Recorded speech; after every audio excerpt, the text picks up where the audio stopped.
Bakit kapag nakatanggap tayo ng mga blessings mula sa Diyos, ay hindi natin siya tinatanong kung bakit sa atin niya ito ibinigay?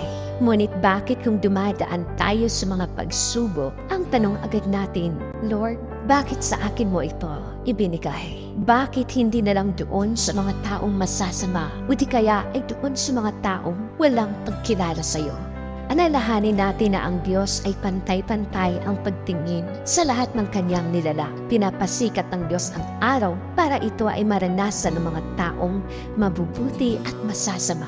Ganon din naman ay binubuhos ng Diyos ang ulan para maranasan din ng masasama at ng mabubuting tao. Masarap isipin na hindi tayo bibigyan ng Diyos ng mga pagsubok na hindi natin kaya. Kalakip ng pagsubok na ito ang kanyang pangako na hindi niya tayo iiwan ni pababayaan man. Sa bawat pagsubok na dumadating sa atin ay siya rin ang gagawa ng paraan upang mapagtagumpayan natin ang bawat pagsubok na dumating. Magtiwala lang tayo sa ating Panginoong Hesus. Pagkatapos nating malampasan ang bawat pagsubok, ay magiging matatag ang ating pananampalataya. Palagi nating tatandaan, kahit kailan, hindi siya nagkulang. Magkulang man tayo, ay hindi nagbabago o nababawasan man ang kanyang pagmamahal sa atin.